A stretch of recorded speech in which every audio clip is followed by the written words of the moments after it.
بسم اللہ الرحمن الرحیم الحمدللہ رب العالمین والصلاة والسلام علی اشرف الانبیاء والمرسلین نبینا محمد وعلی آلہ وصحبہ اجمعین ثم اما بعد۔ کل کے درس میں ہم ابو ذر غفاری رضی اللہ عنہ کے اسلام لانے کا مختصر تذکرہ سن رہے تھے۔ آج ان کے اسلام کا کچھ تفصیلی تذکرہ بیان ہوگا۔ اس کے علاوہ طفیل ابن عمرو الدوسی رضی اللہ تعالیٰ عنہ کے اسلام کا تذکرہ بھی ہوگا۔ اس کے علاوہ مدینہ کے 6 افراد کے قبول اسلام پر روشنی ڈالی جائے گی۔ ابو ذر غفاری رضی اللہ تعالیٰ عنہ کے اسلام لانے کا قصہ بھی بڑا عبرت آمیز ہے۔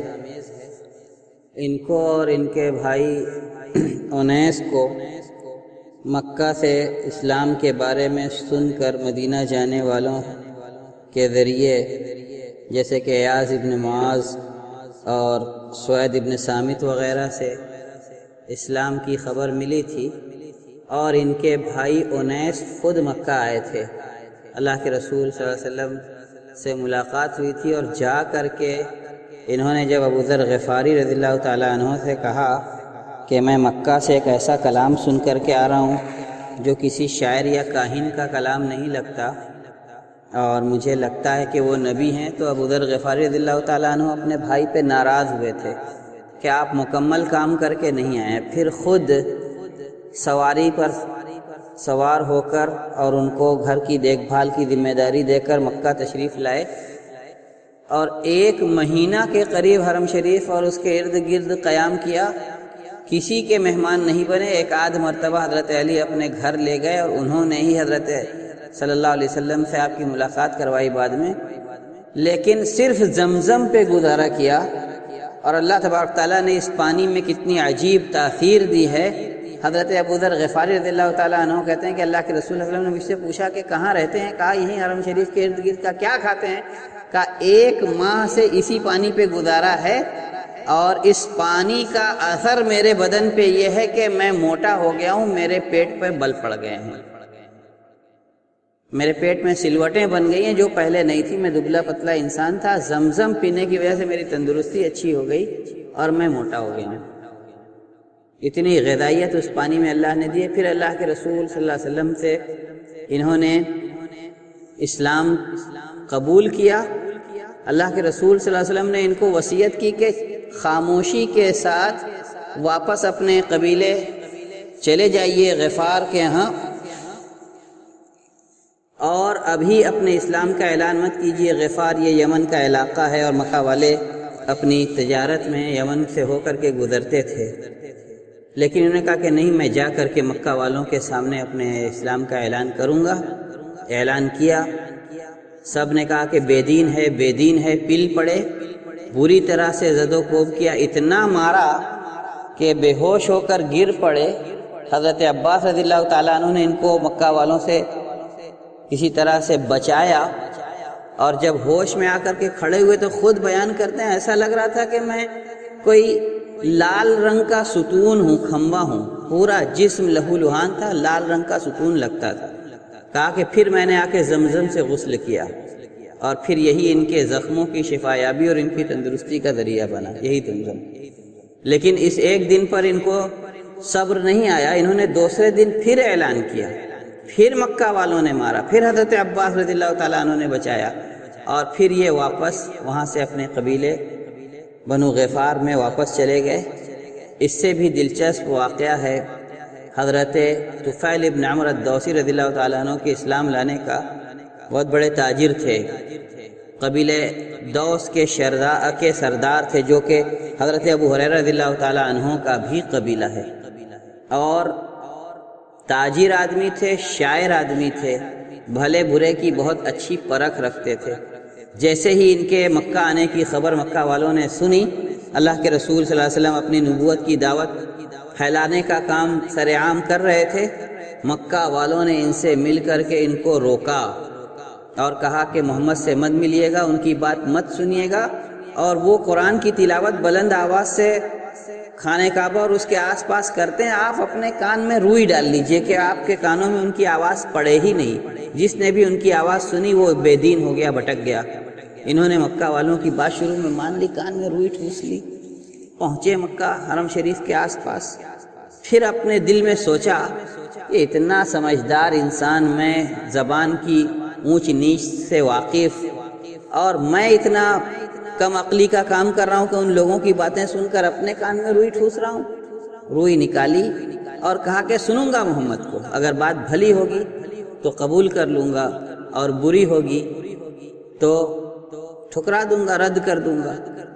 اللہ کے رسول صلی اللہ علیہ وسلم نے قرآن پڑھ کر کے سنایا، بعض روایات میں آتا ہے کہ سورہ فلق پڑھ کر کے سنائی صرف، اور آپ اسلام لے آئے، لوٹ کر کے اپنے قبیلے گئے۔ سب سے پہلے قبیلے کا بت جو تھا ذوالکفین نام کا، اس کو ایک مشال جلا کر کے اس کے پیٹ میں گھونپ دی، دھوئیں سے وہ جل کر راکھ ہو گیا، اور بھوس کا بنا ہوا، بھوسے کا جس کو ہم لوگ پوال وغیرہ کہتے ہیں، وہ بت تھا، اور اس پر کچھ ملمہ سازی کی ہوئی تھی، بہت بڑا تھا، ایک کنویں کے پاس تھا۔ وہ اس کو آگ دکھا رہے تھے اور کہہ رہے تھے یا ذا الکفین لسنا من عبادک، اے ذوالکفین ہم تیری پرستش کرنے والے نہیں رہے، میلادنا اقدم من میلادک، ہم اگر عمر کے اعتبار سے دیکھا جائے تو عمر میں بھی تجھ سے بڑے، تجھے ہر سال ہم لوگ بناتے ہیں، ہر سال جیسے بت پرستوں کا طریقہ ہوتا ہے بدھ کو بہا دیتے ہیں۔ انی حشوت النار فی فؤادک، کہا کہ میں نے تیرے کلیجے میں آگ ڈال دی اور تو جل کے دھواں دھواں ہو گیا، اور انہوں نے اس کو جلا دیا۔ باپ نے جب ان کے آنے اور ان کی بدلی ہوئی حالت کی خبر سنی، آئے، کہا طفیل کیا معاملہ ہے؟ کہا کہ ابا دور رہیے، اب آپ کا میرا معاملہ دوسرا ہے۔ کہا ہوا کیا ہے مجھے تو بتاؤ۔ کہا کہ میں محمد پر ایمان لے آیا ہوں، اب آپ مجھ سے دور رہیے، میرا اور آپ کا تعلق ختم۔ کہا کہ میں بھی تمہارے دین میں داخل ہوں۔ کہا ایسے نہیں، آپ جائیے، نہا کر کے آئیے، غسل کر کے آئیے، اور پھر وہ غسل کر کے انہوں نے اسلام قبول کیا۔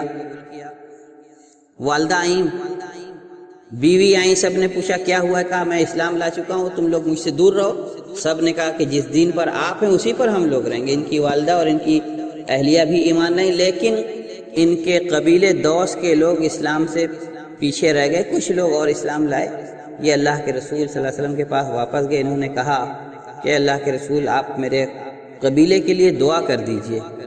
کہنے کو تو کہا، اللہ کے رسول صلی اللہ علیہ وسلم نے ہاتھ اٹھایا، ڈرے کہ اگر آج اللہ کے رسول نے میرے قبیلے پہ بد دعا کر دی تو سب ہلاک ہو جائیں گے۔ اللہ کے رسول صلی اللہ علیہ وسلم نے ہاتھ اٹھایا اور دعا کی کہ اللہ قبیلہ دوس کو ہدایت دے۔ 3 مرتبہ آپ نے دعا کی، اور آپ کی دعا کی برکت سے حضرت طفیل ابن عمرو الدوسی کا پورا قبیلہ دوس اسلام لے آیا۔ یہ حضرت طفیل ابن عمرو کے اسلام لانے کا واقعہ ہے۔ اس کے بعد نبوت کا 11واں سال تھا، اور جولائی کا مہینہ تھا۔ مکہ والوں کی تکلیفوں سے تنگ آ کر رسول اللہ صلی اللہ علیہ وسلم مکہ کے باہر سے آنے والے قبائل کے لوگوں سے رات کی تنہائی میں چھپ کر ملنے لگے تھے۔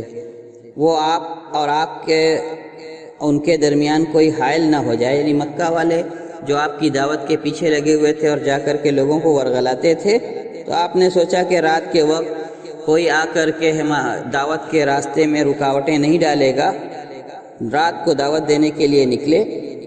ایسے ہی ایک رات کا واقعہ ہے کہ اللہ کے رسول صلی اللہ علیہ وسلم مکہ سے نکلے، آپ کے ساتھ ابو بکر اور علی رضی اللہ تعالیٰ عنہما بھی تھے۔ قبیلہ زحل اور شیبان کے خیموں کے پاس سے گزرے تو ان کو اسلام کی دعوت دی۔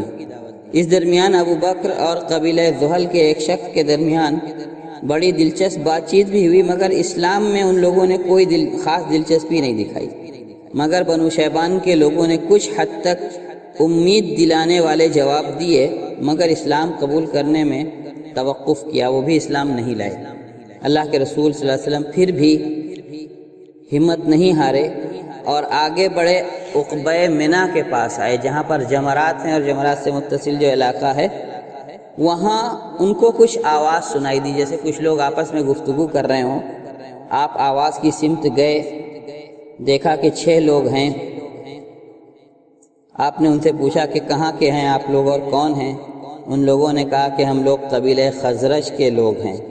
یہ 6 لوگ اسد ابن زرارہ جو بنی نجار کے تھے، اور عوف ابن الحارث یہ بھی بنی نجار کے تھے، رافع بن مالک ابن العجلان یہ بنی زریق کے تھے، قطبہ بن عامر ابن حدیدہ یہ بنی سلمہ کے تھے، اور عقبہ ابن عامر ابن نابی یہ بنی حرام ابن کعب کے تھے، اور جابر ابن عبداللہ یہ بنی عبید ابن غنم کے تھے۔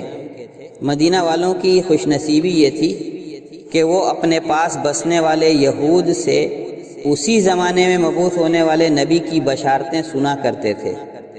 ایک طرف وہ بشارتیں دیتے تھے کہ ایک نبی مبعوث ہوگا، اور دوسری طرف دھمکاتے بھی تھے کہ ہم اس نبی پر تم سے پہلے ایمان لا کر تم کو عاد اور ارم کی طرح جڑ سے ختم کر دیں گے۔ ان لوگوں نے جب اللہ کے رسول صلی اللہ علیہ وسلم کی بات سنی، ان کے پاس پہنچ کر آپ نے ان کو اسلام کی دعوت دی، تو آپ صلی اللہ علیہ وسلم نے ان سے پوچھا کہ آپ قبیلہ خزرج کے ہیں تو یہود کے حلیف ہیں؟ ان لوگوں نے کہا کہ ہاں۔ آپ نے فرمایا کیوں نہ بیٹھ کر بات کی جائے؟ ان لوگوں نے کہا ٹھیک ہے۔ سب ساتھ بیٹھ گئے۔ آپ نے ان کے سامنے اسلام کا مفہوم اور اس کی دعوت کی حقیقت بیان فرمائی، انہیں اللہ کی جانب بلایا، قرآن کی تلاوت کر کے سنائی۔ ان لوگوں نے آپس میں ایک دوسرے سے کہا جانتے ہو قوم والو، اللہ کی قسم یہ وہی نبی ہیں جس کی دھمکی یہود تم کو دیتے ہیں، وہ تم سے پہلے ان پر ایمان نہ لا سکیں۔ سب نے جلدی سے اسلام کی بات اور آپ کی بات تسلیم کر لی اور مسلمان ہو گئے۔ اس کے بعد یہ سب لوٹ کر کے جب مدینہ گئے تو مدینہ کے یہ عقل مند لوگ تھے، اور ان کو جاہلیت کی جنگوں کا بھی بہت تجربہ تھا کہ کتنی خونریزی ہوتی ہے اور کتنا جانی اور مالی نقصان ہوتا ہے۔ انہیں امید جگی کہ ممکن ہے آپ صلی اللہ علیہ وسلم کی دعوت کے نتیجے میں یہ خونریزی رک جائے۔ انہوں نے قوم سے اسلام کی حالت بیان کی، آپ صلی اللہ علیہ وسلم کی حالت بیان کی، اور کہا کہ امید کرتے ہیں کہ اللہ آپ صلی اللہ علیہ وسلم کے ذریعے ہمارے درمیان اتفاق و اتحاد پیدا کر دے، جا کر کے انہیں اسلام کی دعوت دیں گے۔ آپس میں ان لوگوں نے یہ راستے میں ہی طے کر لیا۔ اللہ نے ان لوگوں کے ساتھ یہ مہربانی فرمائی کہ قوم کے لوگوں کو جب انہوں نے اسلام کی دعوت دی تو قوم کے اکثر لوگوں نے ان کی بات مان لی۔ مدینہ کا کوئی گھر ایسا نہیں بچا تھا جس میں اسلام نہ پہنچ چکا ہو۔ انہوں نے اللہ کے رسول صلی اللہ علیہ وسلم سے یہ وعدہ کیا تھا کہ اگر ہم نے لوگوں کو اسلام کی دعوت دی اور انہوں نے آپ کی بات مان لی تو آپ یہ بات جان کے رکھیے کہ آپ سے زیادہ باعزت مدینہ والوں کی نظر میں کوئی نہیں ہوگا۔ اور اب یہ حالات بن چکے تھے کہ مدینہ والوں کو آپ کی ہجرت کا شدت سے انتظار رہنے لگا تھا کہ کب آپ ہجرت کر کے مدینہ چلے آئیں اور اسلام کی ایک نئی سلطنت اور حکومت قائم ہو وہاں پہ، جو اللہ کی وحدانیت اور اس کی عبادت کی بنیاد پر قائم ہو۔ لیکن ابھی اس ہجرت میں کچھ وقت تھا، کچھ اور مرحلے طے ہونے باقی تھے۔ اسی درمیان 11 نبوت کے 11ویں سال ہی اللہ کے رسول صلی اللہ علیہ وسلم نے حضرت عائشہ رضی اللہ تعالی عنہا سے شادی کی۔ شادی کے وقت حضرت عائشہ رضی اللہ تعالی عنہا کی عمر 6 سال تھی، اور ہجرت کے پہلے سال ان سے رخصتی کرائی، اس وقت ان کی عمر 9 سال تھی۔ ان واقعات کے بعد نبوت کے 11ویں ہی سال اسراء اور معراج کا واقعہ پیش آتا ہے۔ کل اسراء اور معراج کے واقعے کی تفصیلات انشاءاللہ پیش کی جائیں گی۔ وآخر دعوانا الحمدللہ رب العالمین۔